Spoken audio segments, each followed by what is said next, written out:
Okay, so I start out using Speedball brand Flex Screen Fabric Paints, I believe they're called. If you need, I can take a video of those. And then you put them onto the jelly plate. This is jelly block printing. I got the kit on Amazon. It came with the roller, it came with the plate, came with the pressy guy. The magazines I had to provide myself. I'm just rolling out extra paint and then mixing the colors because I want it to be a dark. I should have bought black ink, but I just didn't. So I bought blue and red and I mixed them together, making purple. And then I thinned it out real nicely with the brayer. I think that's what that's called, the roller guy.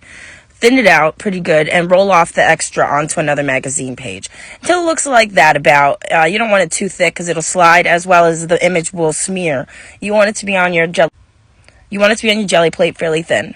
Get your magazine page that you already have picked out and press it down. Be careful, it will slide. See how carefully I press it?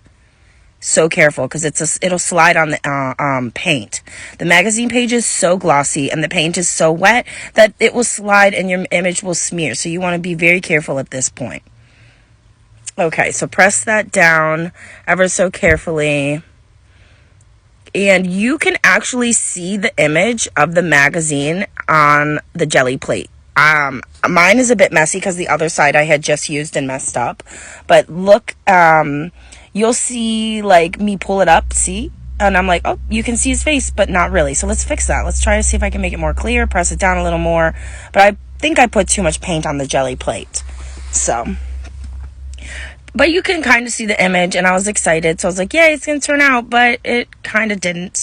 But this is still a misprint, but I'm still going to try to sell it or make something out of it. Get your fabric that you already have it needs to be ironed. Any creases beforehand, what I do with my fabric before I even start the process is I iron my fabric. So I ironed this fabric before I started anything because it's flat now and it helps it look a little better. If it doesn't, there's a crease in the middle and it messes up the image. Then I have this pressy guy. It also came with the kit. I use that to press everything down and flatten it out and get as much paint onto the fabric as I can. I got these fabric squares at Walmart and I cut them along the lines that they're folded, and then I iron them before I start. You can see the paint I use on the right and on the left. Pull that up. You don't have, the jelly plate just came with it.